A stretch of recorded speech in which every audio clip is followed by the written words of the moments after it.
집 있고 퇴직금도 있어요. 근데 일을 못 쉬겠더라고요. 이상하죠?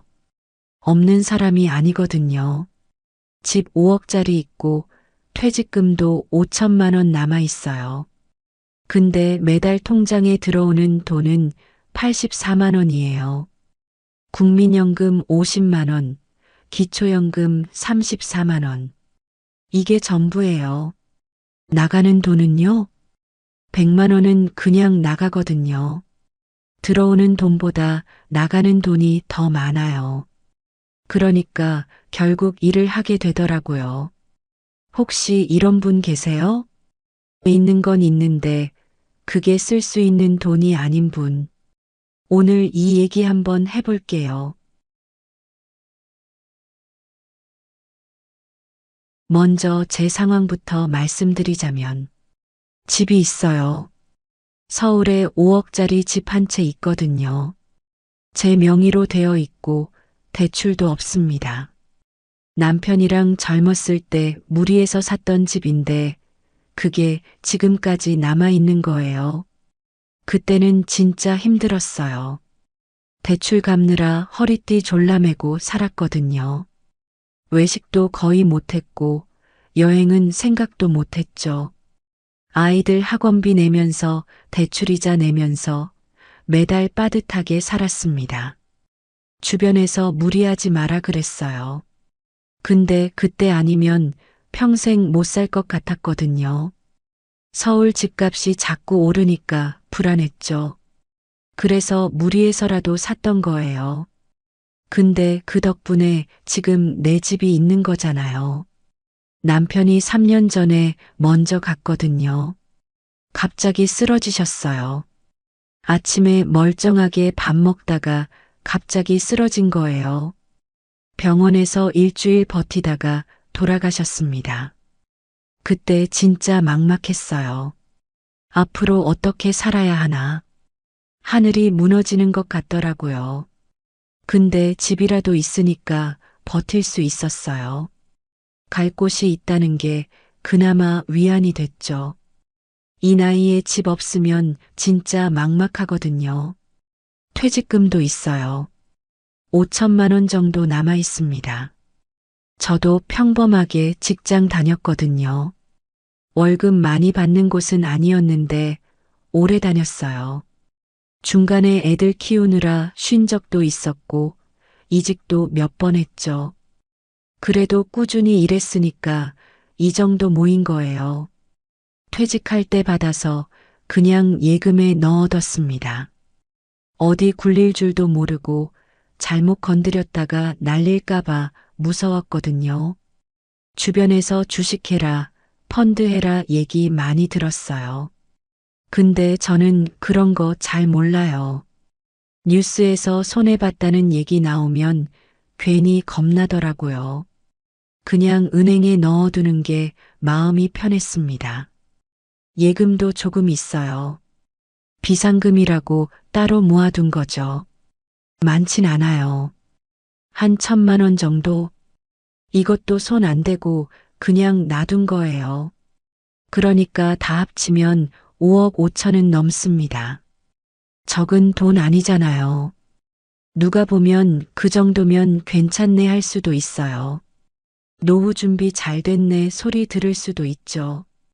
근데요, 문제는 이게 다 묶여 있는 돈이에요. 집은 팔 수가 없거든요. 팔면 어디로 가요? 월세 살면 그 돈도 매달 나가잖아요. 보증금 들고 이사 가도 결국 돈은 빠져나가는 겁니다. 그리고 이 나이에 혼자서 이사 다니는 것도 쉬운 일 아니에요. 남편 있을 때는 둘이서 하니까 그래도 됐는데 지금은 짐 싸는 것도 새 동네 적응하는 것도 다 혼자예요. 생각만 해도 피곤하더라고요. 퇴직금은 건드리기가 무섭습니다. 한번 손 떼면 계속 줄어들 것 같아서요. 이번 달 50만 원 쓰면 다음 달도 쓰게 되잖아요. 그러다 보면 어느새 바닥나 있을 것 같거든요. 그리고 큰 병이라도 나면 어떡해요. 남편도 갑자기 쓰러진 거였거든요. 병원비가 얼마가 나올지 모르잖아요. 그때 쓸 돈이 있어야 하는데 지금 생활비로 다 쓰면 안 되죠. 비상금도 마찬가지예요. 진짜 비상시에 써야 하는 돈인데 이걸 생활비로 쓰기 시작하면 끝이 없을 것 같더라고요. 한번 무너지면 걷잡을 수 없을 것 같아서 못 건드립니다. 그래서 가진 건 있는데 쓸 수가 없어요. 있는 건 있는데 그게 현금이 아니거든요. 통장에 숫자만 있고 손에 쥘 수 있는 돈이 아닌 거죠. 매달 통장에 찍히는 돈은 84만 원이 전부예요. 국민연금 50만 원, 기초연금 34만 원. 이게 제가 한 달 동안 쓸 수 있는 돈입니다. 5억 넘게 가진 사람이 한 달에 84만 원으로 살아요. 이상하죠? 근데 이게 제 현실이에요. 자, 그러면 매달 들어오는 돈을 한번 볼게요. 국민연금 50만 원 나옵니다. 많지 않죠? 저도 알아요.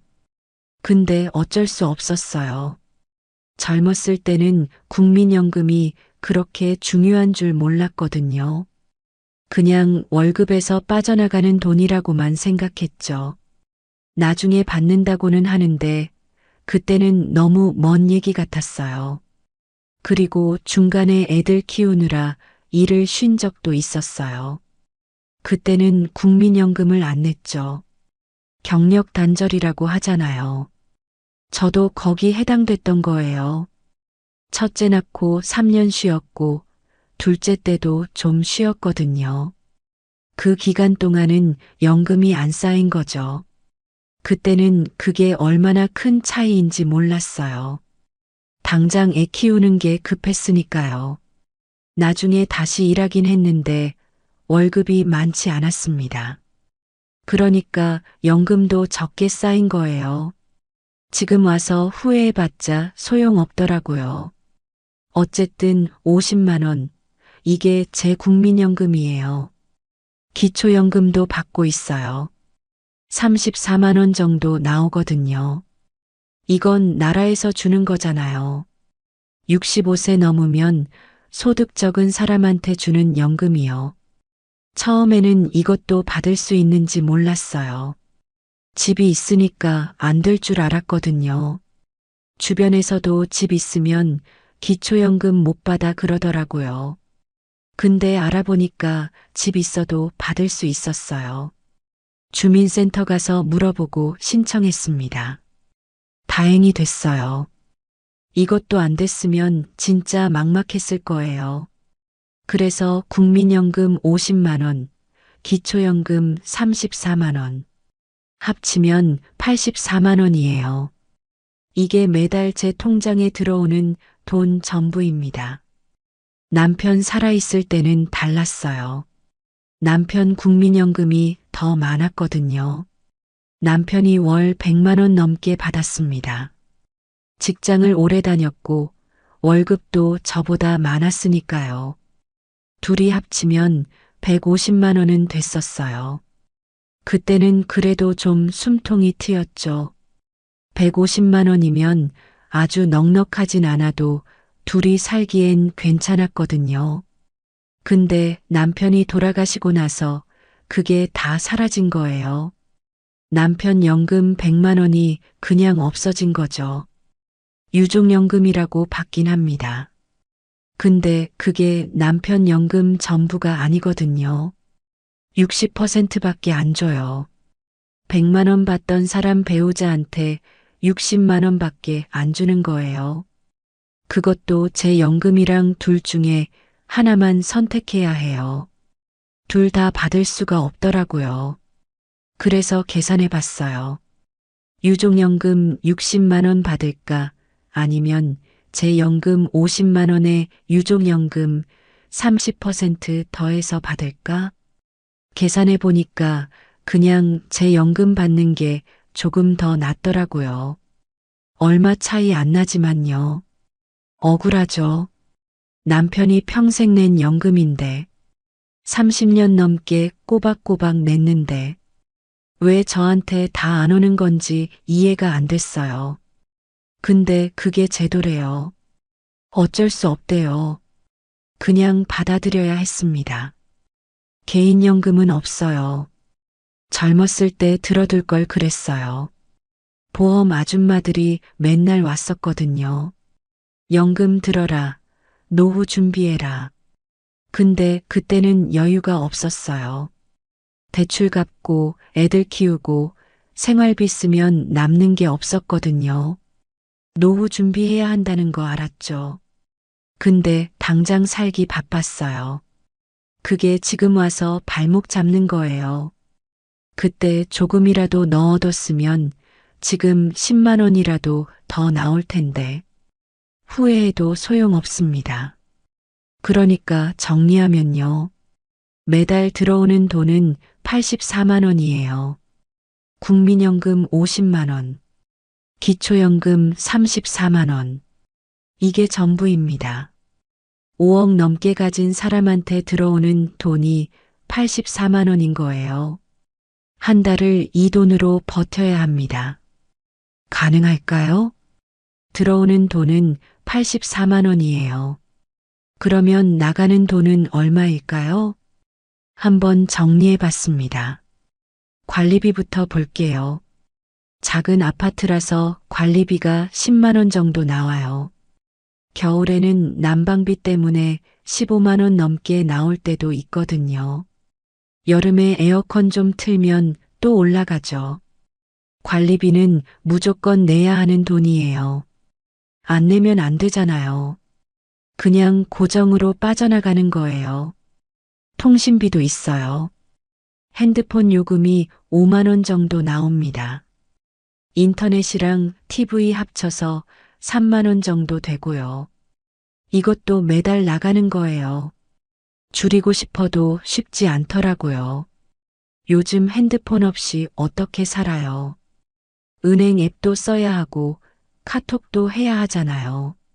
자식들이랑 연락도 해야 하고요. 보험료도 있어요. 이게 은근히 많이 나갑니다. 실비보험 하나 들어놨는데 8만 원 나가고요. 암보험도 하나 있어서 4만 원 더 나가요. 젊었을 때 가입한 건데 이 나이 되니까 이게 얼마나 중요한지 알겠더라고요. 이거 해지하면 나중에 큰일 나요. 병원 갈 일이 점점 많아지거든요. 주변에서 보험 해지했다가 후회한 분들 많이 봤어요. 아프고 나서 보험 들려고 하면 안 받아주거든요. 그래서 이건 아까워도 계속 내고 있습니다. 공과금도 나가요. 전기세, 가스비, 수도세 다 합치면 한 7만 원 정도 되더라고요. 혼자 살아서 그나마 이 정도예요. 아껴 쓴다고 아끼는데도 그래요. 안 쓰는 방 불 끄고 물 아껴 쓰고 그래도 기본으로 나가는 게 있거든요. 그러면 여기까지가 고정비예요. 관리비 10만 원, 통신비 8만 원, 보험료 12만 원, 공과금 7만 원. 벌써 37만 원이 나갔습니다. 84만 원에서 37만 원 빼면 47만 원 남죠. 이걸로 한 달 먹고 살아야 해요. 식비가 제일 큰 거예요. 혼자 먹는다고 적게 드는 게 아니거든요. 마트 가면 뭘 사도 비싸요. 채소 조금, 고기 조금 사면 5만 원은 금방이에요. 그래도 아껴 먹습니다. 반찬 해놓고 며칠씩 먹고 외식은 거의 안 해요. 밖에서 밥 한 끼 먹으면 1만 원은 기본이잖아요. 그렇게 아껴도 식비가 한 달에 30만 원은 들어요. 적게 먹는 것도 한계가 있거든요. 영양도 챙겨야 하고 너무 안 먹으면 몸이 안 좋아지잖아요. 47만 원에서 식비 30만 원 빼면 17만 원 남습니다. 이걸로 나머지를 다 해결해야 해요. 병원비도 있어요. 나이 들면 여기저기 아프거든요. 혈압약 타러 가야 하고 관절도 안 좋아서 정형외과도 가요. 실비 있어도 본인 부담금은 내야 하잖아요. 한 달에 병원비로 5만 원은 나가더라고요.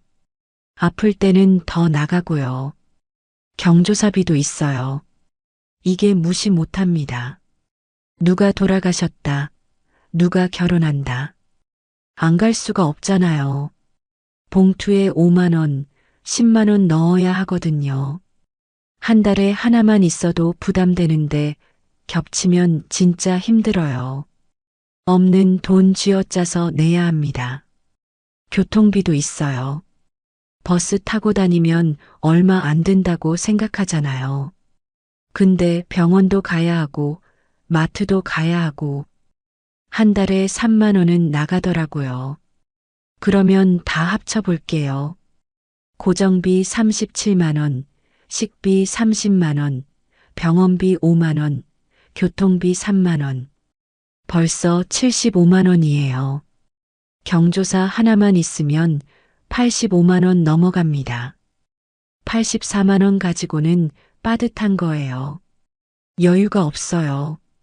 뭐 하나 깨지면 바로 마이너스거든요. 갑자기 아프거나 경조사가 겹치거나 그러면 퇴직금 손 떼야 해요. 이러니까 일을 안 할 수가 없는 거예요. 퇴직금 5천만 원 있다고 했잖아요.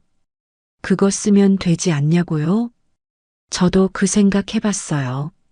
매달 모자라는 거 10만 원, 20만 원씩 꺼내 쓰면 되지 않나? 5천만 원이면 한참 쓸 수 있잖아요. 근데요, 그게 그렇게 간단한 문제가 아니더라고요. 한번 손 떼면 멈출 수가 없어요.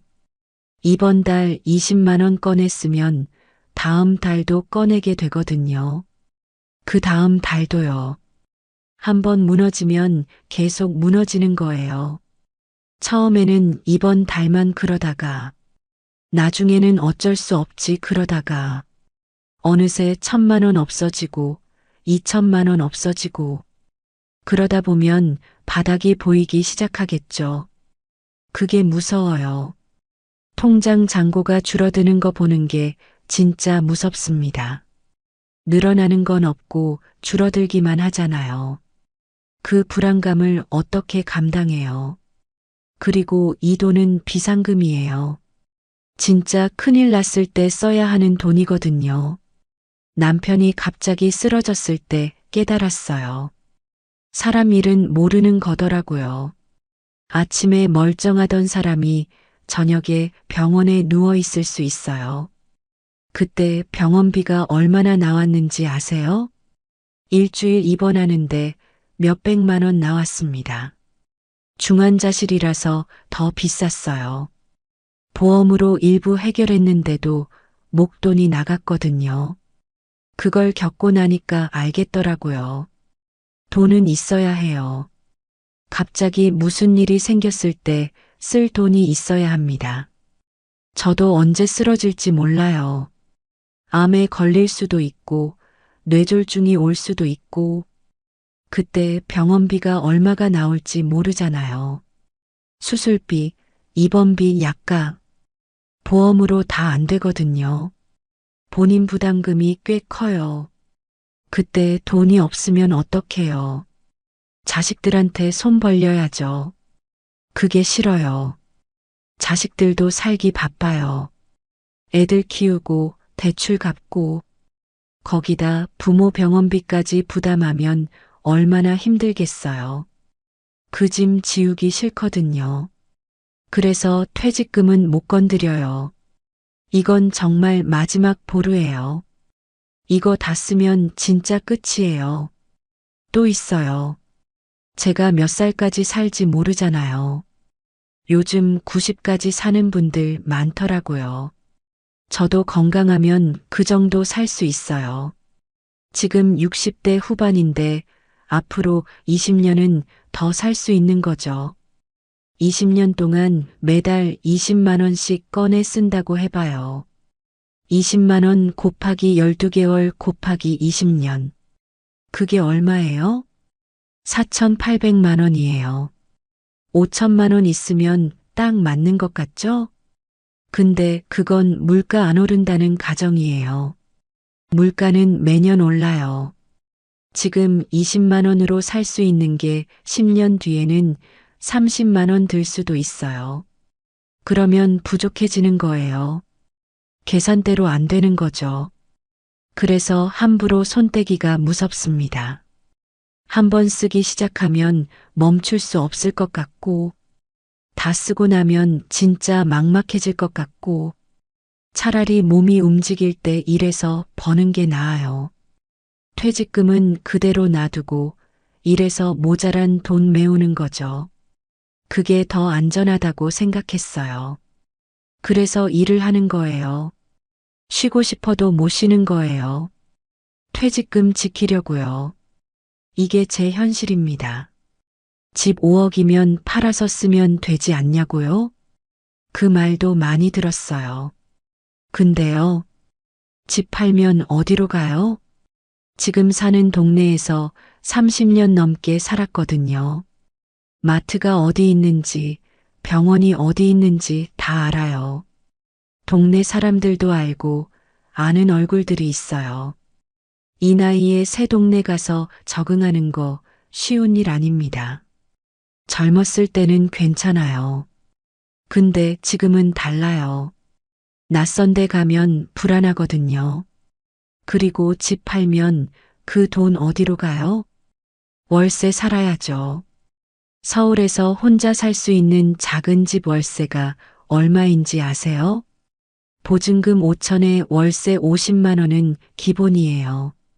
좀 괜찮은 데 가려면 더 내야 하고요. 월세 50만 원이면 1년에 600만 원이에요. 10년이면 6천만 원이 나가는 거죠. 집 한 돈이 월세로 다 빠져나가는 거예요. 그러면 집 팔아서 뭐가 남아요? 결국 똑같거든요. 돈은 없어지고 내 집도 없어지고 차라리 내 집에서 버티는 게 나아요. 월세 안 내도 되니까요. 관리비만 내면 되잖아요. 주택연금 들면 되지 않냐는 말도 들었어요. 집 맡기고 매달 돈 받는 거요. 그것도 알아봤습니다. 근데 생각보다 많이 안 나오더라고요. 5억짜리 집으로 70세에 가입하면 월 100만 원 정도 나온대요. 괜찮아 보이죠? 근데 이게 평생 빚지는 거예요. 받은 돈이 쌓여서 나중에 집값 넘어가면 어떡해요. 물론 그건 자식들이 안 갚아도 된다고 하더라고요. 근데 왠지 찜찜해요. 그리고 주택연금 받으면 집을 물려줄 수 없어요. 내가 죽으면 집이 은행 거가 되는 거예요. 자식들한테 뭐라도 남겨주고 싶은 마음이 있거든요. 내가 평생 힘들게 산 건데 그게 다 사라지는 거잖아요. 자식들 고생한 거 아니까 조금이라도 보태주고 싶었어요. 근데 주택연금 들면 그게 안 되는 거죠. 그래서 아직 안 들었습니다. 솔직히 이 집이 제 전부예요. 남편이랑 평생 모아서 산 집이거든요. 대출 갚느라 얼마나 고생했는지 몰라요. 외식도 못하고 여행도 못 가고 애들 학원비 아끼면서까지 대출 갚았어요. 그렇게 해서 겨우 내 집 만든 건데 이걸 그냥 팔아버리라고요? 그게 쉽지 않아요. 감정적인 것만은 아니에요. 현실적으로도 팔면 손해거든요. 집 팔면 양도세도 나와요. 복잡한 계산이 있는데 어쨌든 세금 내야 해요. 5억 다 내 손에 들어오는 게 아니에요. 그리고 팔고 나서 전세 가면요. 전세금이 재산으로 잡혀서 기초연금 못 받을 수도 있어요. 지금은 집이 있어도 기초연금 받거든요. 근데 팔아서 현금 들고 있으면 계산이 달라져요. 그래서 집 파는 건 쉽게 결정 못 합니다. 팔아서 좋을 게 없어요. 결국 집은 있는데 돈은 없는 거예요. 자산은 5억인데 쓸 수 있는 돈은 84만 원인 거죠. 이게 진짜 이상한 상황이에요. 집이 돈이면 좋겠어요. 근데 집은 그냥 집이에요. 살 곳이지 현금이 아니거든요. 그래서 못 팔아요. 팔 수가 없어요. 그래서 저는 일을 해요. 쉬고 싶어도 못 쉬는 거죠. 지금 건물 청소 일을 하고 있습니다. 오피스 건물이에요. 아침 일찍 가서 사무실 청소하고 화장실 청소하고 사람들 출근하기 전에 끝내야 하거든요. 새벽 5시에 나가요. 8시까지 끝내고 집에 옵니다. 하루에 3시간 정도 일하는 거죠. 월급이 많지는 않아요. 한 달에 60만 원 정도 받거든요. 근데 이 60만 원이 있어서 버티는 거예요. 연금 84만 원에 60만 원 더하면 144만 원이잖아요. 이 정도면 그래도 숨통이 좀 트여요. 빠듯해도 마이너스는 안 나거든요. 일이 쉽지는 않습니다. 새벽에 일어나야 하니까 힘들어요. 겨울에는 특히 힘들죠. 어둡고 추운데 나가야 하거든요. 쓸고 닦고 비우고 쓰레기통 비우는 게 제일 힘들어요. 무거운 것도 있고 냄새나는 것도 있고 허리가 안 좋아서 힘들 때 있어요. 숙여서 일해야 하잖아요.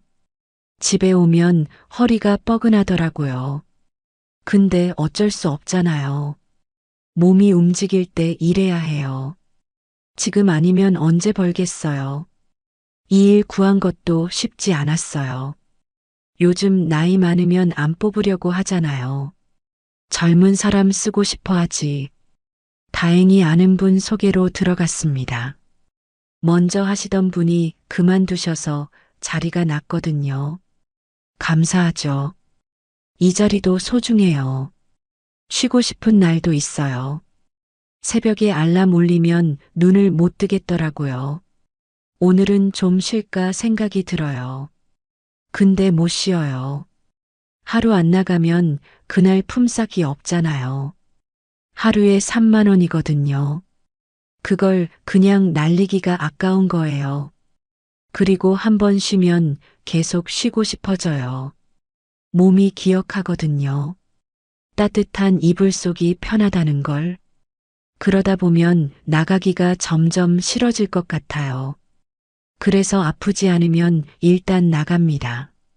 진짜 못 움직일 정도 아니면 나가는 거예요. 남편 살아있을 때는 안 그랬어요. 남편 연금이 있으니까 제가 굳이 일 안 해도 됐거든요. 둘이 150만 원이면 그래도 살만했잖아요. 근데 혼자가 되니까 달라졌어요. 84만 원으로는 안 되거든요. 일을 해야 합니다. 주변에 저 같은 분들 많아요. 60대 후반, 70대 초반인데 일하시는 분들, 청소하시는 분들, 경비 서시는 분들, 주차 관리하시는 분들, 다 사정이 있는 거예요. 건강해서 일하는 게 아니에요. 안 하면 안 되니까 하는 거예요. 선택이 아니라 생존인 거죠. 언제까지 할 수 있을지 모르겠어요. 지금은 그래도 몸이 버텨주니까요. 근데 5년 뒤, 10년 뒤는 모르잖아요. 무릎이 더 안 좋아지면? 허리가 더 아프면? 그때는 어떡하죠? 그 생각하면 무서워요. 일 못하게 되면 진짜 답이 없거든요. 그때는 퇴직금 손 떼야겠죠. 아니면 자식들한테 손 벌려야 하고. 그래서 지금 할 수 있을 때 하는 거예요. 몸이 버텨줄 때 최대한 버는 거죠. 언제 못하게 될지 모르니까요. 쉬고 싶어요. 솔직히 너무 쉬고 싶습니다. 친구들 보면 부러워요. 여행 다니는 친구들 있거든요. 연금 넉넉하게 받는 친구들이요. 저도 그러고 싶어요. 근데 제 현실은 그게 아니잖아요. 집 있고 퇴직금 있어도 일을 해야 살 수 있어요. 이게 제 상황입니다. 남편 살아있을 때는 몰랐습니다. 남편이 퇴직하고도 다른 데 취직해서 일했거든요. 둘이 합쳐서 한 달에 300만 원 정도는 됐어요. 넉넉하진 않았어도 부족하진 않았습니다. 그냥 그렇게 사는 줄 알았어요. 근데 혼자가 되니까 달라지더라고요. 84만 원이 통장에 찍혀요. 그걸로 한 달을 살아야 하는 거예요. 처음엔 실감이 안 났습니다. 한두 달 지나니까 알겠더라고요. 아, 이게 진짜 내 돈이구나. 이게 전부구나. 그때부터 계산하게 됐어요. 관리비 내고, 보험료 내고, 통신비 내고, 뭐 하나 사려면 생각하게 되더라고요. 이거 사도 되나? 이번 달 남을까? 예전엔 안 그랬거든요. 마트에서 뭐 집어도 그냥 샀어요. 지금은 가격표 먼저 봅니다. 할인하는 거 찾게 되고요. 완전히 달라진 거죠. 제가 가진 게 없는 건 아니에요. 집도 있고 퇴직금도 있잖아요. 근데 이상하게 불안하더라고요. 있는데 불안한 거예요. 왜 그런가 생각해 봤습니다. 그러다 알겠더라고요. 내가 가진 건 묶여 있는 거였어요. 집은 팔기 전엔 그냥 집이거든요. 퇴직금은 안 쓰면 그냥 숫자예요. 매달 내 손에 들어오는 돈이 아니잖아요. 84만 원. 이게 진짜 내 돈입니다. 이게 내 생활이에요. 나머지는 그냥 있는 거예요. 주변에서 그래요. 그래도 집 있으니까 낫지. 퇴직금 있으니까 걱정 없겠다. 그 말 들으면 그냥 웃습니다. 속으론 이렇게 생각하거든요. 당신은 모르는구나. 집 있어도 밥은 사 먹어야 해요. 관리비는 내야 하고요.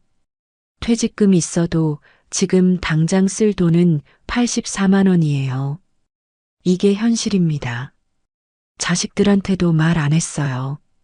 엄마 사실 빠듯하다. 이런 말 못 하겠더라고요. 걱정할까 봐요. 자기들도 바쁘잖아요.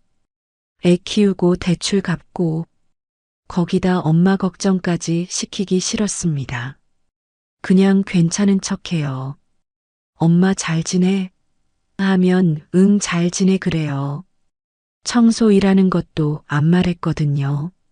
알면 마음 아파할 것 같아서요. 가끔 생각합니다. 뭘 잘못했나? 더 모았어야 했나? 개인연금 들걸? 이런 생각이 들더라고요. 근데 그때는 몰랐어요. 먹고 살기 바빴거든요.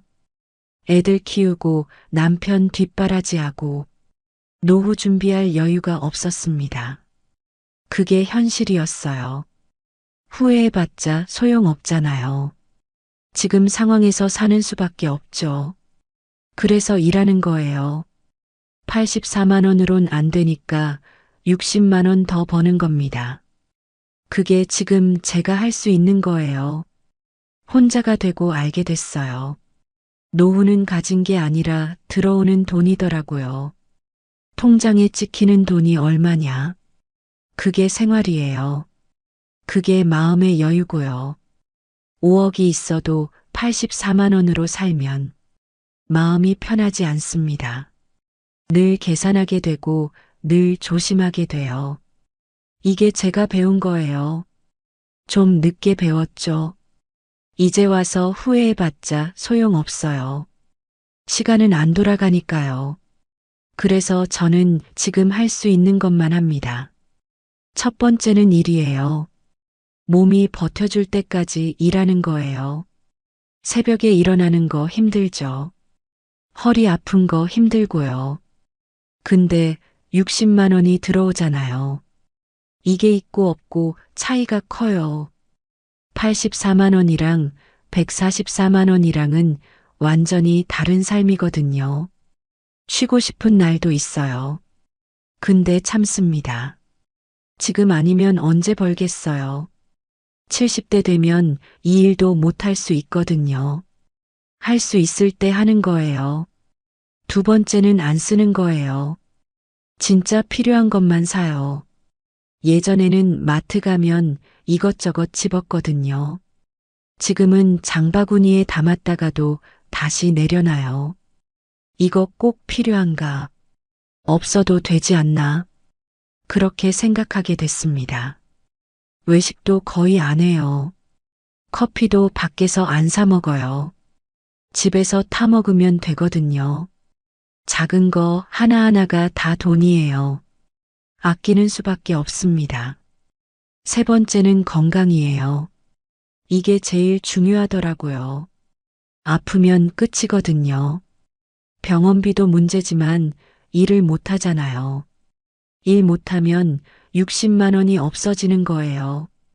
그러면 84만 원으로 살아야 해요. 버틸 수가 없습니다. 그래서 무리 안 해요. 아프면 쉬고요. 약 먹을 거 꼬박꼬박 먹어요. 혈압약 빼먹으면 안 되거든요. 건강검진도 꼭 받습니다. 무료로 해주는 거 있잖아요. 그런 거 다 챙겨요. 네 번째는 퇴직금 안 건드리는 거예요. 이건 진짜 마지막이에요. 지금 손 떼면 안 됩니다. 한번 쓰기 시작하면 멈출 수가 없거든요. 조금씩 조금씩 줄어들어요. 그러다 보면 없어져요. 5천만 원이 많아 보여도 한 달에 50만 원씩 쓰면 8년이에요. 100만 원씩 쓰면 4년이고요. 금방이거든요. 그래서 최대한 안 건드리려고 합니다. 진짜 급할 때, 정말 어쩔 수 없을 때만 쓰는 거예요. 다섯 번째는 자식들한테 기대 안 하는 거예요. 이게 마음 편하더라고요. 물론 자식들이 잘해줘요. 명절에 용돈도 주고 가끔 맛있는 것도 사다 주고 고맙죠. 근데 그걸 당연하게 생각하면 안 되더라고요. 자식들도 자기 살기 바빠요. 대출 갚아야지, 애들 교육비 들어가지. 거기다 엄마한테까지 돈 보내라고 하면 안 되잖아요. 그러니까 기대를 안 해요. 주면 고맙고 안 줘도 괜찮고 그렇게 생각하니까 마음이 편해졌습니다. 이렇게 살고 있어요. 일하고 아끼고 건강 챙기고 퇴직금 안 건드리고 자식들한테 기대 안 하고 이게 제가 찾은 방법이에요. 대단한 게 아니에요. 그냥 버티는 거예요. 하루하루 버티는 겁니다. 누가 그러더라고요. 노후 준비 잘하셨네요. 집도 있고 퇴직금도 있고 웃었어요. 준비 잘한 게 아니거든요. 그냥 이렇게 된 거예요. 제대로 준비했으면 지금 새벽에 안 나가도 됐을 거예요. 매달 들어오는 돈이 더 있었겠죠. 근데 없으니까 이렇게 사는 거예요. 버티는 거예요. 그래도 감사해요. 건강하니까요. 일할 수 있으니까요. 지붕 있는 집에서 자니까요.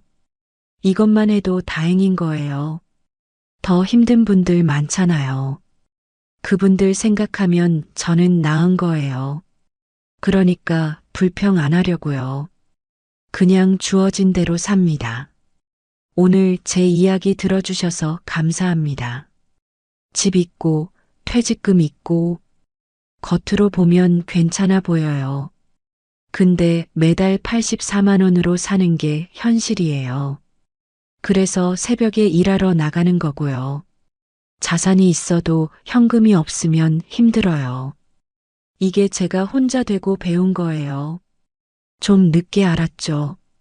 지금 이 영상 보시는 분들 중에 저랑 비슷한 분들 계실 거예요. 있는 건 있는데 쓸 수 있는 돈이 없는 분들, 매달 빠듯하게 사시는 분들, 혼자가 아니에요. 저도 그렇게 살고 있거든요. 그리고 아직 시간 있으신 분들, 지금이라도 준비하세요. 매달 들어오는 돈, 그게 노후의 전부예요. 자산 말고 현금 흐름이요. 저는 계속 버틸 거예요. 몸이 버텨줄 때까지 일하고, 아끼고, 건강 챙기고, 그렇게 하루하루 살아갈 겁니다. 여러분도 힘내세요. 같이 버텨요. 영상 끝까지 봐주셔서 감사해요. 좋아요랑 구독은 큰 힘이 됩니다. 다음 영상으로 찾아뵐게요. 저는 중견 제조업체에서 영업부장으로 32년 일했습니다. 정년까지 채우고 퇴직했어요. 아내는 은행에서 28년 근무했고요. 둘 다 국민연금 받고 퇴직연금도 있어요. 합치면 월 300만 원이 들어옵니다. 적은 돈 아니잖아요. 집도 있고 대출도 없고 애들 다 독립했어요. 퇴직할 때 생각했습니다. 이 정도면 노후 걱정은 없겠다. 여유롭진 않아도 조금씩 모으면서 살 수 있겠다. 근데요. 퇴직하고 2년 지났는데 통장 잔고가 줄어들고 있습니다. 모으는 게 아니라 까먹고 있어요. 처음엔 몰랐어요. 매달 300만 원이 찍히니까 괜찮은 줄 알았거든요. 문제는 나가는 돈이었습니다. 어디로 새는지도 모르게 조금씩 조금씩. 아내도 저도 몰랐어요. 아니, 모른 척 했는지도 모르겠습니다. 버는 게 문제가 아니었어요. 우리 부부가 왜 이렇게 됐는지 처음부터 말씀드릴게요. 퇴직하고 2년이 지났을 때였어요. 저녁 먹고 거실에 앉아 있는데 아내가 TV를 보다가 말했습니다. 여보, 이제 TV 바꾸자. 10년 넘었잖아. 화면도 어두워지고 소리도 예전 같지 않았거든요. 리모컨도 버튼이 잘 안 눌렸습니다. 근데 그동안 참았어요. 퇴직했다고 바로 이것저것 사면 안 될 것 같았거든요.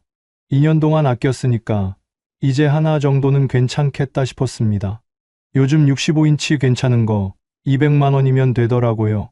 주말에 가전 매장 가기로 했어요. 아내도 신이 났습니다.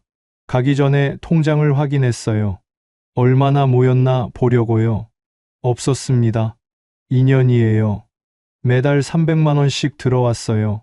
제 국민연금, 아내의 국민연금, 퇴직연금까지 합쳐서요. 24달이면 뭐라도 모여 있어야 하잖아요. 많이 바라지도 않았어요. 몇백만 원이라도 있으면 됐거든요. 근데 통장 잔고가 퇴직할 때랑 비슷했습니다. 아니, 비슷하면 다행이에요. 오히려 줄어 있었습니다. 처음엔 제가 잘못 본 줄 알았어요.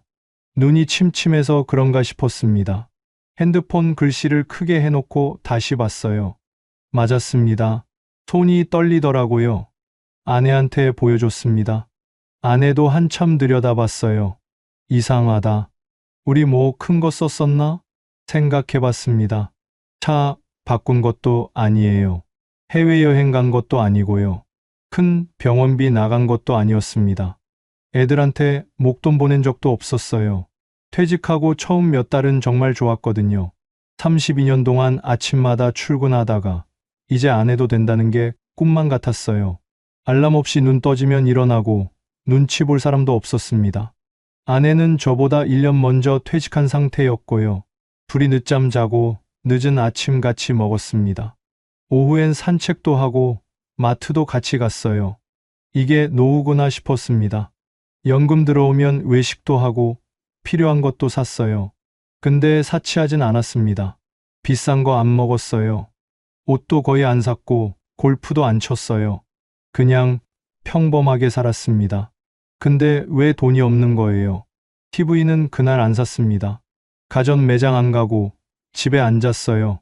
거실 탁자 위에 통장을 펴놓고 1년치 내역을 훑었습니다. 들어오는 건 똑같았어요. 매달 25일 300만 원. 문제는 나가는 쪽이었습니다. 자동이체가 줄줄이 있었어요. 보험, 모임 회비, 이름 모를 구독료. 하나하나는 작았습니다. 3만 원, 5만 원, 7만 원. 대수롭지 않은 금액들이었어요. 근데 그게 10개가 넘었습니다. 제가 물었습니다. 이거 다 뭐야? 아내가 고개를 저었어요. 나도 몰라. 이렇게 많았어? 우리 둘 다 몰랐습니다. 매달 이렇게 빠져나가는 줄. 통장에 찍히는데 왜 몰랐을까요? 들어오는 것만 봤던 거예요. 나가는 건 안 본 겁니다. 그날 밤 잠이 안 왔습니다. 300만 원이 들어오는데 왜 모자라지? 아내도 안 자고 있었어요. 서로 말은 안 했지만 같은 생각하고 있었을 겁니다. 200만 원짜리 TV 하나 사려다가요. 우리 부부 현실을 봤습니다. 알고 보니 문제는 한두 가지가 아니었습니다. 통장 내역에서 제일 먼저 눈에 들어온 게 보험이었어요. 자동이체로 빠져나가는 항목을 세어봤습니다. 보험이 10개였어요. 잠깐 10개? 저도 놀랐습니다. 분명히 8개였거든요. 실비보험은 기본이잖아요. 저 하나, 아내 하나. 요즘 세상에 실비 없으면 불안하니까요. 종신보험도 젊을 때 들어놓은 거 각자 있었고요. 암보험도 하나씩 있었습니다. 아내는 연금보험도 있었어요. 거기에 아내가 친구한테 들어준 거 하나. 그렇게 해서 8개. 이건 제가 알고 있었습니다. 근데 10개였어요. 2개가 더 있었습니다. 언제 이렇게 늘어난 거지? 아내한테 물었습니다. 이거 뭐야? 나 처음 보는 건데. 아내가 잠깐 뜸을 들이더니 말했어요. 그거 은주한테 또 들었어. 은주요. 아내 고등학교 동창이에요. 보험 일한 지 꽤 됐습니다. 예전에 아내가 하나 들어준 거 알고 있었어요. 그건 8개 안에 있었거든요. 근데 또 들었다고요? 아내가 말했습니다. 작년에 연락 왔거든. 좋은 거 나왔다고. 이건 진짜 좋은 거래. 보장도 넓고 나중에 도움 된다고. 친구가 그렇게 권하는데 안 들을 수가 없었어. 아내의 말로는 은주가 직접 집까지 왔대요. 서류 들고 와서 설명해주고 커피도 마시면서 수다 떨다가 사인했다더라고요. 옛날 친구가 이렇게까지 하는데 어떻게 거절해 그랬어요. 저는 할 말이 없었습니다. 왜냐면요. 저도 하나 들어줬거든요. 막내 여동생이에요. 작년에 보험 일 시작했습니다. 어느 날 전화가 왔어요. 오빠, 나 이번에 보험 시작했거든.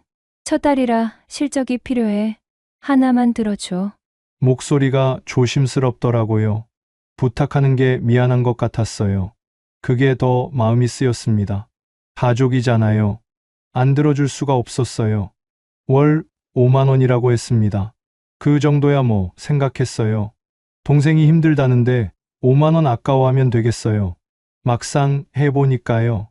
그 5만 원이 문제였습니다. 아내가 물었어요. 그래서 그거 뭔 보험인데? 제가 대답했습니다. 암보험. 아내의 얼굴이 굳었어요. 나도 암보험인데 예전 암보험 서류를 꺼내서 비교해봤습니다. 둘이 나란히 앉아서 하나하나 읽었어요. 보장 내용이 거의 비슷했습니다. 우리 부부 원래 암보험이 각자 있었거든요. 거기에 또 들어준 거예요. 완전 중복이었습니다. 그제야 보험료를 다 계산해봤어요. 계산기 두드리면서 숫자를 적었습니다. 10개 합쳐서 월 60만 원이었어요. 60만 원이요. 300만 원 들어오는데 보험료만 60만 원이에요. 연금의 5분의 1이 보험료로 나가고 있었던 거예요. 1년이면 720만 원입니다. 2년이면 거의 1,500만 원 가까이 나간 거예요. TV 200만 원 아껴봤자 의미가 없는 금액이었습니다. 아내가 한숨을 쉬었습니다. 이걸 왜 이제야 봤을까? 할 말이 없었어요. 둘 다 거절을 못한 거예요. 친구가 좋다고 하니까, 가족이 부탁하니까, 얼마 안 되는데 뭘 그렇게 생각한 거죠. 그리고 서로한테 말을 안 했어요. 저는 아내한테 안 말했고, 아내도 저한테 안 말했습니다. 굳이 말할 것도 아닌 것 같았거든요. 각자 이 정도쯤이야 했던 거예요. 근데 그게 둘 다였던 겁니다. 혹시 이런 분 계세요? 지인 부탁으로 보험 들어주신 분. 월 5만 원이야. 부담 안 돼. 이 말 듣고 사인하신 분. 그거 지금도 빠져나가고 있을 거예요. 저희처럼요. 여기서 끝이 아니었습니다. 보험만 문제가 아니었어요. 통장을 더 내려봤습니다. 빠져나가는 게 또 있었어요. 보험만 문제였으면 좋겠다 싶었습니다. 근데 통장을 더 보니까요. 카드 값이 장난이 아니었어요. 매달 카드로 빠져나가는 돈이 100만 원이 넘었습니다. 뭘 이렇게 썼나 싶었어요. 카드 내역을 뽑아봤습니다. 식당이 많았어요. 고깃집, 한정식, 중국집. 혼자 먹은 게 아니었습니다. 그제야 생각났어요. 다 제가 쏜 거였습니다. 퇴직하고 나서 후배들을 자주 만났어요. 회사 다닐 때 같이 일했던 후배들이요. 한 달에 두세 번은 연락이 왔습니다. 부장님, 밥 한번 먹어요. 선배님, 오랜만에 뵙고 싶어요. 반가웠어요. 퇴직하면 사람들이 안 찾을 줄 알았거든요. 근데 연락이 오니까 기분이 좋았습니다. 만나면 당연히 제가 냈어요. 후배들이잖아요. 제가 낼게요. 그러면 됐어. 내가 쏠게 했습니다. 습관이었어요. 회사 다닐 때도 늘 그랬거든요. 선배가 내는 거 당연한 거 아닙니까? 문제는 퇴직했는데도 그걸 계속했다는 거예요. 한 번 만나면 10만 원은 나갔습니다. 고기에 술 한잔 하면 15만 원도 넘었어요. 한 달에 3번이면 40만 원이에요. 1년이면 거의 500만 원입니다. 아내는 몰랐어요. 후배들 만나고 왔어. 그러면 그래, 좋았겠네 하고 끝이었거든요. 얼마 썼는지는 안 물었습니다. 저도 굳이 말 안 했고요. 근데 카드 내역에 다 찍혀 있었어요. 아내가 그걸 보더니 말했습니다. 이게 다 뭐야? 설명할 수가 없었어요. 후배들 밥 사줬다고 하기엔 금액이 너무 컸거든요. 생각해보니까 후배들만 만난 게 아니었어요. 동창들도 만났습니다. 고등학교 동창 모임이 있거든요. 2달에 한 번씩 모였어요. 거기서도 가끔 제가 쐈습니다. 오늘 내가 쏠게. 다들 고생했어. 그 한마디가 좋았어요. 대접받는 것보다 대접하는 게 기분이 좋았거든요. 체면이었습니다. 퇴직해도 쪼들리는 모습 보이기 싫었어요. 쟤 퇴직하더니 달라졌네 소리 듣기 싫었습니다. 그래서 더 쐈어요. 없는 척 못했습니다. 손주한테도 그랬어요.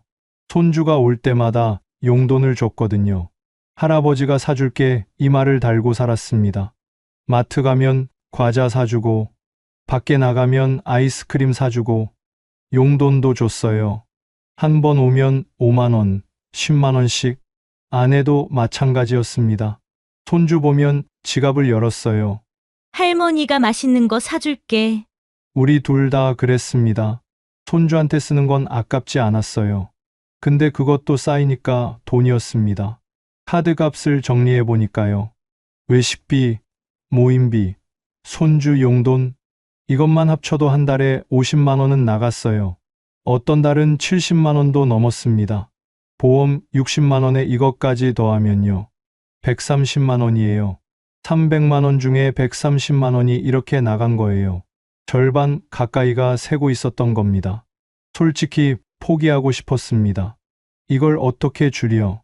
후배 만나서 나 돈 없어 그래야 해? 손주한테 할아버지 용돈 없어 그래야 하는 거야? 아내한테 말했습니다. 이거 어떻게 하지?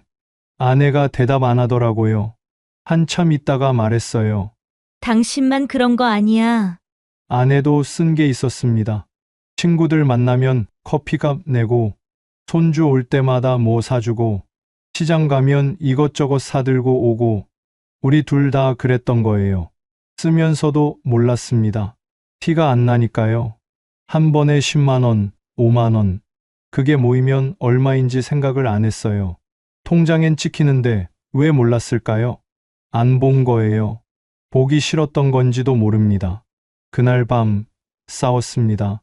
처음엔 그냥 정리하는 거였어요. 통장 내역 보면서 뭐가 뭔지 적어보자고 했거든요. 거실 탁자에 종이 펴놓고 항목별로 나눴습니다. 보험, 외식, 모임, 경조사, 기타 하나씩 적었어요. 근데 적다 보니까 감정이 올라오더라고요. 아내가 먼저 말했습니다. 당신 후배들 만나느라 쓴 돈이 이게 뭐야? 한 달에 40만 원이 넘잖아. 맞는 말이었어요. 근데 그 말투가 거슬렸습니다. 마치 저만 문제인 것처럼 들렸거든요. 제가 받아쳤어요. 당신은 은주한테 보험 또 들어준 건 뭔데? 좋은 거 나왔다고 해서 또 들었다며? 아내의 얼굴이 굳었습니다. 그건 친구가 권해서 그런 거잖아. 당신은 후배들한테 밥 사주느라 그 돈 쓴 거 아니야? 서로 목소리가 높아졌어요. 나는 관계 때문에 어쩔 수 없이 쓴 거야. 나도 마찬가지야. 친구인데 어떻게 거절해? 둘 다 똑같은 말을 하고 있었습니다. 근데 그땐 몰랐어요. 내 건 이유가 있고 상대방 건 낭비라고 생각했거든요. 아내가 말했습니다. 당신 손주한테 용돈 준 것도 있잖아. 한 번 오면 10만 원씩 줬으면서. 그 말에 제가 화가 났어요. 당신도 줬잖아. 할머니가 사줄게. 맨날 그랬으면서 나만 쓴 것처럼 왜 그래? 아내가 벌떡 일어났습니다. 그래, 나도 썼어. 근데 당신이 더 썼잖아. 후배들 밥값이 얼마야? 한 번에 15만 원씩. 저도 일어났어요. 그럼 당신 친구들 만나서 커피 값 낸 건? 시장 가서 이것저것 사온 건? 그것도 다 합치면 만만치 않아. 막말이 오갔습니다. 누가 더 썼네. 누가 잘못했네. 서로 손가락질했어요. 나도 아껴 쓴다고 썼어. 근데 당신은 밖에서 뭘 쓰는지 나한테 말도 안 했잖아. 할 말이 없었어요. 맞았거든요. 저도 말 안 했고 아내도 말 안 했어요. 각자 썼습니다. 서로 몰랐고요. 그날 밤 말을 안 했습니다. 아내는 안방으로 들어갔고 저는 거실에 있었어요. TV 소리만 켜놓고 멍하니 앉아 있었습니다. 다음 날도 말이 없었어요. 밥상은 차려져 있었는데 같이 안 먹었습니다. 아내가 먼저 먹고 치웠더라고요. 저는 혼자 먹었어요. 사흘이 지났습니다. 집 안이 조용했어요. 필요한 말만 했습니다. 밥 먹어. 응, 그게 다였어요. 나흘째 되던 날 아내가 거실로 나왔습니다. 탁자 앞에 앉더니 말했어요. 이러면 안 되잖아. 저도 알고 있었습니다. 싸운다고 돈이 생기는 것도 아니고 서로 탓한다고 해결되는 것도 아니었어요. 제가 먼저 말했습니다. 미안해. 나도 너무했어. 아내가 고개를 숙였어요. 나도 미안해. 당신만 탓할 게 아니었어. 한참 동안 말이 없었습니다. 거실 시계 소리만 들렸어요. 아내가 말했습니다. 우리 진짜 한번 정리해보자. 뭐가 문제인지 제대로 보자고. 그래야 했습니다. 싸울 게 아니라 같이 봐야 했어요. 우리 둘 다 잘못한 거니까요. 그날부터 다시 시작했습니다. 통장을 처음부터 다시 봤어요. 이번엔 싸우지 않고 그냥 사실만 보기로 했습니다. 근데요, 보면 볼수록 문제가 더 나왔어요. 생각했던 것보다 훨씬 많았습니다. 화해하고 나서 다시 통장을 봤습니다. 이번엔 싸우지 않기로 했어요. 누가 잘못했는지 따지지 말고 그냥 사실만 보자고요. 종이를 꺼내서 항목별로 적었습니다. 보험, 카드값, 자동이체 하나씩 정리했어요. 보험은 이미 봤으니까 알았습니다. 월 60만 원. 카드값도 대충 파악했어요. 외식비, 손주 용돈 합쳐서 월 50만 원 정도. 여기까지는 알고 있었어요. 문제는 그 다음이었습니다. 자동이체 항목을 하나씩 확인했어요. 이름만 봐서는 뭔지 모르는 것들이 있었거든요. 이거 뭐야? 아내가 물었습니다. 저도 몰랐어요. 핸드폰으로 검색해 봤습니다. 구독 서비스였어요. 언제 가입했는지도 모르겠는 거. 한 달에 9,900원. 안 쓰는데 계속 빠져나가고 있었습니다. 그런 게 3개였어요. 합치면 월 3만 원. 1년이면 36만 원이에요. 쓰지도 않는 것에 36만 원을 버린 거예요. 안에 쪽도 있었습니다. 쇼핑몰 멤버십이요. 가입하면 할인된다고 해서 들었대요. 월 4,900원. 근데 거기서 산 적이 없었습니다. 1년 넘게 그냥 빠져나갔어요. 이런 것들이 계속 나왔습니다. 핸드폰 부가 서비스, 통신사 구독, 앱 결제. 하나하나는 몇천 원이에요. 근데 다 합치니까 월 7만 원이 넘었습니다. 몰랐어요. 가입할 때는 뭐 이 정도쯤이야 했거든요. 근데 그게 쌓여 있었습니다. 경조사비도 문제였어요. 1년치 내역을 보니까 생각보다 많았습니다. 결혼식, 장례식, 돌잔치, 칠순, 이런 게 한 달에 한두 번은 있었어요. 한 번에 10만 원, 20만 원, 많을 때는 30만 원도 냈습니다. 제가 물었어요. 이 사람 누구야? 아내가 대답했습니다. 은행 다닐 때 같이 일했던 분 아들. 솔직히 얼굴도 기억 안 나는 사람이었어요. 근데 청첩장이 오니까 안 갈 수가 없었대요. 같이 일했는데 어떻게 안 가 그랬다더라고요. 저도 마찬가지였습니다. 회사 후배, 부모님 칠순, 후배가 연락해서 오시면 좋겠습니다. 그러더라고요. 안 갈 수가 없었어요. 축의금 20만 원 냈습니다. 이런 게 1년에 몇 번씩 있었어요. 다 합치니까 연간 150만 원이 넘었습니다. 한 달로 치면 12만 원이에요. 모임비도 있었습니다. 저는 등산 모임이 있거든요. 한 달에 2번 갔어요. 회비가 월 3만 원이고 갈 때마다 밥값, 술값 따로 냈습니다. 한 번 가면 5만 원은 썼어요. 월 13만 원이에요. 아내는 성당 모임이 있었습니다. 월 2만 원 회비에 봉사활동비, 식사비, 합치면 월 7만 원 정도 나갔대요. 다 적어놓고 계산해 봤습니다. 보험 60만 원, 외식, 손주 용돈 50만 원, 구독료, 부가 서비스 7만 원, 경조사비 월 평균 12만 원, 모임비 20만 원, 합치면 149만 원이에요. 300만 원 중에 149만 원, 딱 절반이었습니다. 남는 151만 원으로 한 달을 살아야 했어요. 공과금, 관리비, 식비, 교통비, 병원비, 이걸 다 151만 원으로요. 될 리가 없었습니다. 아내가 계산기를 내려놓으면서 말했어요. 우리가 바보였어. 맞았어요. 들어오는 것만 보고 살았습니다. 300만 원이 들어오니까 괜찮은 줄 알았어요. 나가는 건 안 봤습니다. 보기 싫었던 거예요. 이제는 알았습니다. 문제가 뭔지. 근데요. 아는 것과 해결하는 건 다른 문제였어요. 문제가 뭔지는 알았습니다. 이제 줄이면 되는 거잖아요. 그렇게 생각했어요. 근데 막상 해보니까요. 쉽지 않았습니다. 제일 먼저 보험부터 손대기로 했어요. 월 60만 원이 나가고 있었으니까요. 중복되는 건 정리하자고 했습니다. 막내 여동생한테 들어준 암보험이요. 원래 있는 거랑 중복이었잖아요. 그거 해지하면 월 5만 원이 줄어요. 아내가 은주한테 들어준 것도요. 역시 암보험이고 중복이었습니다. 그것도 해지하면 5만 원, 둘 합쳐서 월 10만 원, 1년이면 120만 원이에요. 근데요. 전화해보니까 쉽게 안 되더라고요. 보험회사에 전화했습니다. 해지하고 싶다고 했어요. 상담원이 말하더라고요.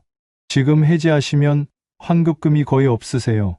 2년 더 유지하시면 해지환급금이 올라갑니다. 정말 해지하시겠어요? 잠깐 멈췄습니다. 환급금이 거의 없다고요. 1년 넘게 냈는데 60만 원 넘게 낸 건데 돌려받는 게 10만 원도 안 된대요. 아깝더라고요.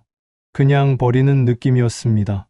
상담원 말대로 2년만 더 유지하면 환급금이 올라간다는데 근데 2년이면 또 120만 원을 더 내야 하잖아요. 어떻게 해야 할지 모르겠었습니다.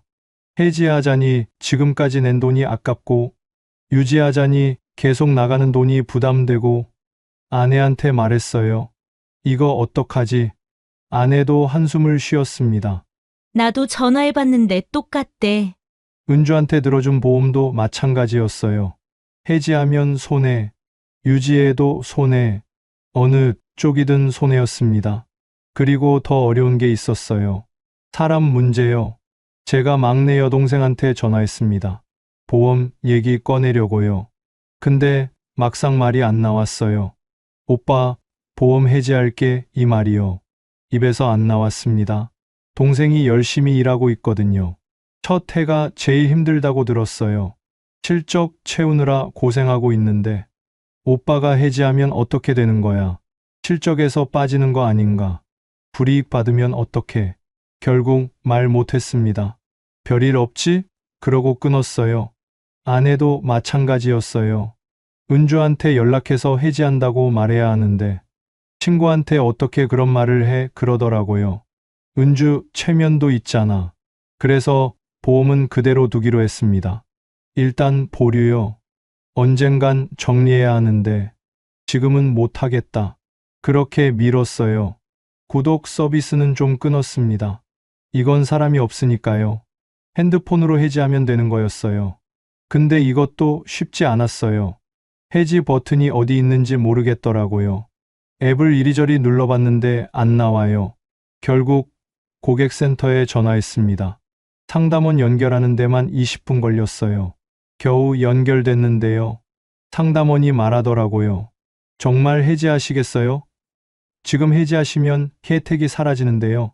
한 달만 더 써보시고 결정하시는 건 어떠세요? 귀찮았습니다. 그냥 끊고 싶은데 자꾸 붙잡더라고요. 아니요, 해지할게요. 3번은 말했어요.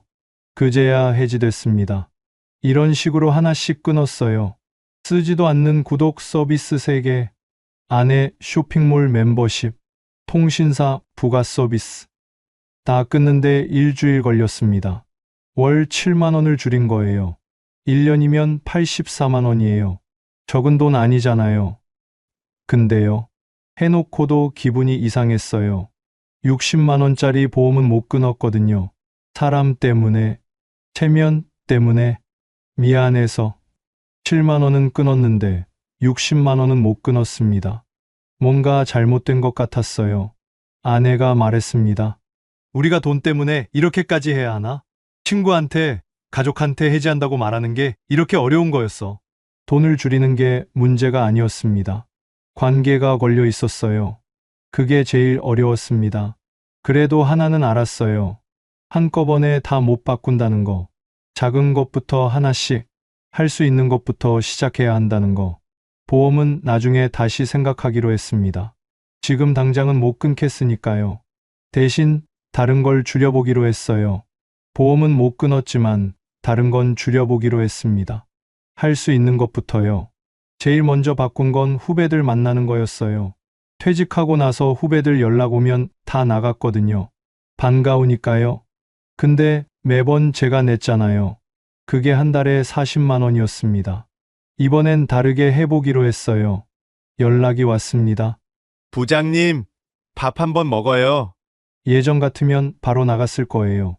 근데 이번엔 솔직하게 말했습니다. 그래, 좋지. 근데 이번엔 각자 내자. 전화기 너머로 잠깐 조용했어요. 네? 아, 네. 후배가 당황한 것 같았습니다. 만나서도 좀 어색했어요. 계산할 때 제가 안 일어나니까요. 후배가 슬쩍 저를 보더라고요. 제가 말했습니다. 나 요즘 아끼고 있어. 미안하다. 그랬더니 후배가 웃으면서 말했어요. 아이고, 부장님, 당연히 각자 내야죠. 맨날 부장님이 내셔서 저희가 민망했어요. 그 말을 듣는데 허탈했습니다. 후배들도 불편했던 거예요. 저만 몰랐어요. 혼자 체면 차린다고 돈 쓰고 있었던 거예요. 그 뒤로 만남 횟수도 줄였습니다. 한 달에 3번 만나던 걸 한 번으로요. 그리고 만나면 각자 냈어요. 처음엔 좀 어색했는데 2번째부터는 괜찮았습니다. 한 달에 40만 원 쓰던 게 10만 원도 안 나가게 됐어요. 손주 용돈도 바꿨습니다. 이건 아내랑 같이 정했어요. 손주가 오면 할아버지, 할머니가 경쟁하듯이 줬거든요. 할아버지가 사줄게. 할머니가 맛있는 거 사줄게. 둘 다 지갑을 열었어요. 한 번 오면 10만 원, 15만 원씩 나갔습니다. 이번엔 기준을 정했어요. 손주 올 때 용돈은 5만 원까지만, 간식은 한 가지만. 아내랑 약속했습니다. 둘 다 주지 말고 한 명만 주기로요. 처음엔 좀 그랬어요. 손주가 할아버지, 이거 사줘 하는데 안 돼가 안 나오더라고요. 근데 아내가 옆에서 눈치를 주니까 참았습니다. 다음에 사줄게 그렇게 말했어요. 손주가 실망한 것 같았어요. 마음이 아팠습니다. 근데 어쩔 수 없었어요. 이렇게 안 하면 우리가 무너지니까요. 모임도 줄였습니다. 저는 등산 모임을 끊었어요. 한 달에 13만 원 나가던 거 처음엔 좀 서운했습니다. 같이 다니던 사람들이 있었거든요. 근데 솔직히 등산이 좋아서 간 건 아니었어요. 사람들 만나러 간 거였습니다. 그거 없어도 살 수 있었어요. 아내는 성당 모임은 유지하기로 했어요. 대신 봉사활동 뒤에 밥 먹는 건 빠지기로 했대요. 그것만 해도 월 3만 원이 줄었습니다. 경조사도 기준을 정했어요. 이게 제일 애매했거든요. 안 갈 수도 없고 다 갈 수도 없고 그래서 정했습니다. 직접 일했던 사람만 가기로요. 그 사람 가족 경조사는 안 가기로 했어요. 후배 부모님 칠순, 동료 자녀 결혼식 이런 건 축전만 보내기로 했습니다. 5만 원짜리로요. 직접 가면 20만 원인데 5만 원으로 줄이는 거예요. 미안했어요. 근데 다 갈 수는 없잖아요. 우리도 살아야 하니까요. 이렇게 하나씩 바꿨습니다. 한 달이 지나고 2달이 지났어요. 통장을 다시 봤습니다. 예전보다 덜 빠져나가고 있었어요. 많이는 아니에요. 월 30만 원 정도. 근데 그게 큰 거였습니다. 1년이면 360만 원이에요. 2년이면 720만 원이고요. TV 세대 살 수 있는 돈이에요. 완벽하진 않았습니다. 보험 60만 원은 아직 그대로거든요. 그건 여전히 못 끊었어요. 근데 달라진 게 있었습니다. 이제는 돈이 어디로 가는지 알았어요. 몰랐을 때랑은 다릅니다. 알면 줄일 수 있거든요. 아내가 말했습니다. 이렇게 사는 게 맞는 건가? 뭔가 쪼들리는 것 같아서 기분이 이상해. 저도 그랬어요. 손주한테 안 돼 하고 후배한테 각자 내자 하고 예전 같으면 상상도 못했을 일이었습니다. 근데요. 이렇게 안 하면 우리가 진짜 무너지는 거예요. 쪼들리는 게 아니라 현실을 보는 거였습니다. 6개월이 지났습니다. 줄인 거 한번 정리해 봤어요. 후배 만남이요. 월 40만 원 쓰던 거 10만 원으로 줄였습니다. 만남 횟수 줄이고 각자 내기로 했거든요. 월 30만 원 줄인 거예요. 손주 용돈이요. 월 15만 원 쓰던 거 5만 원으로 줄였습니다. 아내랑 기준 정해서 한 명만 주기로 했어요. 월 10만 원 줄인 거예요. 등산 모임 끊었습니다. 월 13만 원 나가던 거요. 처음엔 서운했는데 지금은 괜찮아요. 구독 서비스 정리했습니다. 쓰지도 않던 거 4-5개요. 월 7만 원 줄인 거예요. 경조사 기준 세웠습니다. 같이 일했던 사람 본인 경조사만 가고 가족 경조사는 축전만 보내기로요. 월 7만 원 정도 줄인 거예요. 다 합치면 월 67만 원이에요. 6개월이면 400만 원입니다. 비상금 통장에 350만 원이 모였어요. 예전엔 이것조차 없었습니다. 모으는 게 아니라 까먹고 있었잖아요. 지금은 쌓이고 있어요. 그게 달라요. 완벽하진 않습니다. 보험 60만 원은 아직 그대로거든요. 막내 여동생한테, 아내 친구한테 말 못했어요. 언젠간 해야 하는데 아직은 못하겠습니다. 그래도 달라진 게 있어요. 예전엔 통장을 안 봤거든요. 연금 들어오면 괜찮겠거니 했습니다. 300만 원이 찍히면 그걸로 끝이었어요. 나가는 건 신경 안 썼습니다. 지금은 매달 1일에 통장을 봐요. 아내랑 같이요. 거실 탁자에 앉아서 지난달에 뭘 썼는지 확인합니다. 처음엔 귀찮았어요. 이걸 꼭 해야 해? 그랬거든요. 근데 지금은 습관이 됐습니다. 보면 보여요. 어디서 샜는지, 뭘 줄일 수 있는지. 아내가 가계부를 쓰기 시작했어요. 핸드폰 앱으로요. 뭐 사면 바로바로 적습니다. 저도 카드 쓰면 아내한테 말해요. 오늘 5만 원 썼어. 예전엔 이런 거 안 했거든요. 각자 쓰고 서로 몰랐습니다. 지금은 공유해요. 그게 제일 큰 변화였습니다. 통장도 나눴어요. 예전엔 하나였거든요. 연금 들어오는 통장에서 다 썼습니다. 보험도 빠지고, 카드값도 빠지고, 생활비도 빠지고, 뭐가 뭔지 모르게 섞여 있었어요. 지금은 3개로 나눴습니다.